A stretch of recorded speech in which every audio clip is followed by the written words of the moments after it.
Regina's Stand Part 2.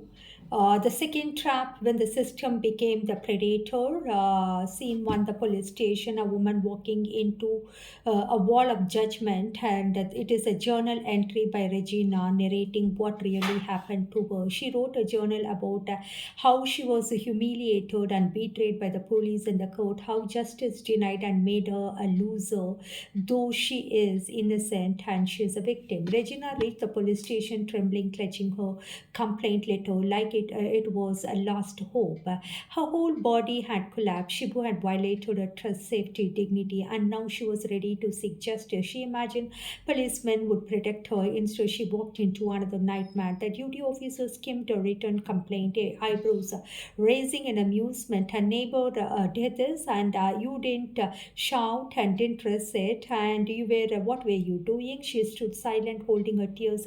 Okay, go to the Inspector Shankar's room, he said casually. He will examine your case. Regina stepped toward the cabin with heavy feet, unaware she was walking into yet another predator's den. At the police station that smelt of fear, the sun was harsh that afternoon, but Regina's hands were colder than ice. Her legs trembled, not because she feared Shibu anymore, but because she feared what she was about to do. She was stepping into a system never protected women like her, and in her purse, and she had 4 pages written complaint with shaking fingers, burning memories, and broken pride. Every word was a wound, every paragraph a confession she never wanted to make, but every line was truth. And the shock is she met her, the SI Chandrapa, who read the papers that she handed him to the table, and she took them leaning back in the chair, chewing pan masala lazily. And but as he began reading, his face changed. He wasn't reading it like a complaint. He read it like a forbidden romance novel, like someone consuming a private diary. His eyes widening at intimate details, his smirk turning a sharper with every line. When he reached the last page, he exhaled like a man who had just finished a thrilling story. Madam, the Shibu is a big fellow. Ah, such romantic style, so much detail. He eyed her from head to toe. You are also very soft type, and he now trapped you, and Regina's throat tightened. Then he leaned forward. If you want, I want him today itself, but compensation will be in crores. Your jewels also will get back, and all this only if you give me a share of 50% in advance immediately. He said it casually, and though justice was a commodity between bought in packets like a tea powder, and I will arrest him in 1 hour. You and I will sit alone, close this case across the table, happy for both. His tone was butter, his intention was poison. Sir, I want FIR, nothing else. I need justice only.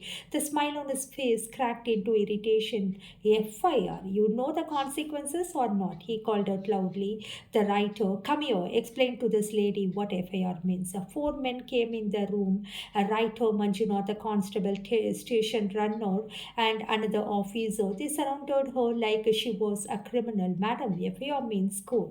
Court means lawyer. Lawyer means years. Years means money. Money means suffering. Each voice added a new threat to her fear. Regina stood frozen and clutching her handbag like a shield. Inspector Shankar arrives at that moment. The main door opened with a thud, and the inspector, he just had a broad-shouldered, pressed uniform, the arrogance of a man who believed he was his personal property. And he scanned the room once. His eyes landed on her. A slow, deliberate smile spread across his face. He was captured by the beauty and elegance of Regina. Who is this complainant? Regina rape Sir, Regina rape and cheating case against one Shibu. His eyebrows lifted. Come to my cabin. It wasn't a request, it was a command. He waved his hand dismissively. Others out, the moment the door closed behind them, the air changed. He sat back in his large chair, locked his fingers, stared at her with a slow, leveled intensity that made her skin crawl. Show me your complaint. He flipped through it lazily, then placed it on the table. So all this happened in 4 days? Regina nodded. He leaned forward, and then he just started to inspect her in a different way. That inspector was in his mid 40 with a cold smirk, eyes that scanned people people, not to understand them, but to judge and dominate. Sit here, he said, gesturing casually. Regina sat on the edge of the chair, fingers knotted together. Shankar shut the door, and the small sound, but it was enough to send chills on her spine. He leaned back, studying her face with an unsettling curiosity. So tell me exactly what happened. I have written everything. Please take the complaint, Regina said softly. No, he insisted, voice suddenly firm. I want you to say it from the beginning, every detail you have mentioned it. And Regina felt sick. The same helplessness she felt on the day of the crime came rushing back. She narrated with trembling words. Her voice broke, but Shankar did not blink. He kept asking uncomfortable questions. How did he enter? And what were you wearing? Why you didn't shout? And why didn't your husband stop him? Why did you trust him? And then what happened? Tell clearly. Every question had a tone not of investigation but curiosity, titillation, voyeuristic interest, and Regina's stomach twisted. She felt like a victim being examined, not a citizen being protected. After 20 minutes, she whispered, I cannot say more. Shankar leaned forward. You have to say, otherwise I cannot file anything. And then locked her eyes with her in the way that made her to skin crawl. And 2 hours in a closed cabin, the interrogation turned predatory. The question continued relentlessly. For 2 hours, Shankar kept probing, repeating questions, circling back, twisting her statements, forcing her to re-narrate painful memories. Regina felt suffocated. You are an educated woman, he said slowly. How could you allow this? Something doesn't add up. His voice dropped. Are you hiding something? She shook her head and tears spilling. Shankar smirked. Women like you always come with big stories. He leaned closer. And if you want this case to move forward, you need to cooperate with me completely. Regina froze. The tone, the implication, the way his eyes traveled back to her face again and again. It was the same predatory gaze she saw in Shibu. And Shankar wasn't investigating. He was enjoying her discomfort and trying to break her, trying to trap her, trying to exploit a vulnerable woman. She realized with a wave of despair she had walked from one predator to another. The courage to walk out. Regina felt faint but gathered whatever strength she had left. I won't answer any more questions, she said firmly, standing up. Shankar raised his voice. Sit down. You cannot walk out when I'm asking you something. But Regina then said, please return my complaint letter, she said, voice steady with sudden courage. You think FIR will be filed just like that? He mocked, and she didn't argue. She just extended her hand. After a long moment, Shankar threw the papers at her carelessly. Why would a man do so much for a woman unless she gives him hope? And why would you go so close unless he wanted him? Unless he wanted him. Regina felt insult sweep through her like fire. Then came the bargaining. Look, madam, you have to understand what is the complaint is about, and it is not that easy. And you have to understand what is the reality. And if you want justice, you have to cooperate. You have to help me, help you. You know what I mean. The word stuck her like a slap. Regina stepped back, her fingers shaking. He smirked. Don't act. A woman like you, alone, middle-aged, you know the world. You give, you take. I close a case, arrest him, get your money back. Otherwise, you walk out with nothing. Her heart thundered against her ribs. Here she was in broad daylight inside a police station, all alone seeking justice, yet being treated like a prey. She realized with chilling clarity Shibu was not just one man, but the entire system protecting him was a monster, and one she had no weapon to fight. The fear inside her was a feminine weakness, it was a survival instinct. And if this is how police behave in the morning, what could they do at night? Inspector Shankar noticed her trembling, decision fast. I don't have whole day. Regina looked at the door, looked at her complaint, looked at the man who reduced her trauma into a bargain, and she gathered courage with little strength, reminding her, Sir, I want FIR, nothing else. His face darkened, then suffered. This case will not go anywhere. How dare you are asking for FIR? She walked out before he could say any more, not because she was brave, but because staying inside was more dangerous than leaving. And then she stepped out of the station, her stomach structured with a dignity stitched together by sheer willpower. Regina walked out of the cabin without looking back. Her legs felt like she had walked through a battle. Her spirit felt violated all over again. But one thought kept ringing inside her. If justice needs a woman to become property of law officers, then the justice it is filthier than the criminals they protect. I repeat, she felt in her mind, if justice needs a woman to become property of law officers, then that justice is filthier than the criminals they protect. And approaching the commissioner, the turning point, Regina's hand trembled and she had the complaint determination was fine. Reached the commissioner office immediately, and then the receptionist hesitated. Madam, do you have any appointment? I don't need one. This is about a crime, the police misconduct, and I'm a victim. It is a heinous crime. Her voice, though cracked, carried authority born from pain. The commissioner listened, read her complaint, asked her what happened. This time she was not interrupted, not shamed, not mocked. Immediately he called for an inquiry. You should never have been treated like that.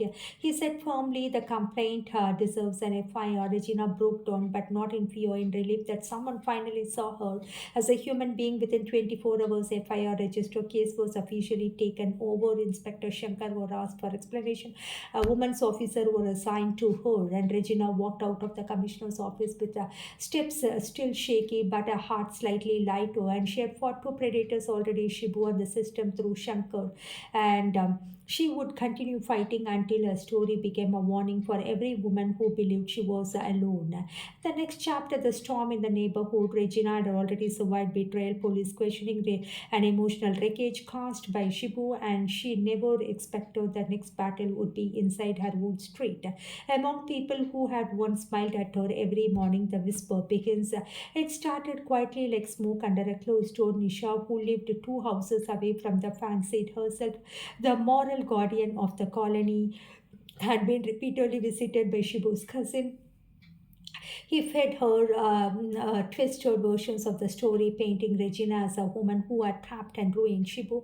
By evening, Nisha had shared a version with Poonam, and Poonam shared it to Nayanthara during yoga class, and Nayanthara whispered it to Asha over WhatsApp. Asha discussed it with her husband, Biju, and then Sunil, Nayanthara's husband, overheard it while drinking tea, and George, Nisha's husband, in the corner shop. By night, Regina wasn't a victim anymore. She had been branded as danger, a bad influence, a woman with a story. The first confrontation, the next morning, the women in that locality stood at the balcony pretending like watering, staring, and Poonam pulled her daughter inside. Regina walked past. Nayanthara walked and turned her face, and Regina carried a disease as if she carried a disease. The COVID attacked her. For a moment, Regina wondered, is this how a society kills without touching? The group meets without her. The group gathered as Nisha's living room that Sunday. Women who had once borrowed sugar and exchanged recipes now exchange accusations, and she attracts trouble. And Poonam said, and the police complained that evening. Regina received a call from the local station. Madam, some residents have filed a complaint that you are creating disturbance. Regina felt as if the ground slipped out from her feet, and she, the one who had been wronged, was now painted as a problem. When she read the station, group stood there hiding their malice, began fake concern. Nisha said loudly, we don't want a troublemaker like her, and we are afraid she could influence other women and spoil the reputation in a locality. Regina's voice didn't shake. Did any of you ask me what actually happened? And they didn't reply, and covered his and looks as a prey in her eyes. And Regina filed a complaint. She detailed the harassment by Shibu. She mentioned the ongoing legal case, explained how the neighbor would manipulate, assert her right, and sub-inspector were verifying their complaint. And then commissioner earlier instruction dismissed the neighbor's complaint as a baseless, motivated by false influence. The group was stunned. Their plan to follow has been failed, and Nisha muted herself. Regina replied calm and firm and without any compassion. The victory that felt heavy. Though the complaint was nullified officially, Regina had won, but victory cannot erase the string of betrayal, neighborhood once felt familiar, now felt poison. Every glance carried judgment, every whisper carried accusation. And Regina sat by the window, realized, peace is also a right, and I won't beg for it. I will choose it. The decision she made to relocate, and with quite determination, she looked for another home, a place where she would not be dragged into mud others through, and where she could breathe without a suspicion following her. When she packed her last box, she didn't cry, she simply whispered, I didn't run, I rose. And Regina relocated to a neighborhood, a new neighborhood, calmer, kinder, safer, who has no idea about her past. And she locked her old door for the last time, and she carried her not shame but strength. And it was late evening. Regina's phone rang, a new caller ID number which she had never received. Imagine that it could be somebody, a student or inquiry she would hear from. Rita Shibu's wife. The moment she answered, a sharp, commanding voice greeted her, almost tinged with accusation. And Regina, I need to know exactly what happened with Shibu. Rita began. Her tone control measured almost rigors. Regina took a deep breath, steadying herself, and there was no hesitation in her mind. She recounted everything, every text, every message, the courtesy, movement, and assault. She narrated it clearly, calmly, without emotion, as if reading from a diary. And Rita's voice wavered and briefly, almost a sigh before she said, I know he's always been a flirt, but I can't believe he actually had a sex with you and in 4 days, and how it could happen. How is it possible without your consent? Regina felt a chill mixture of disbelief and subtle contempt. Her words did not falter, and she simply replied, it was possible because he chose to be a predator, and I am a victim, vulnerable. The call took an unexpected turn. Rita's tone shifted from disbelief to a cold, almost transactional pragmatism.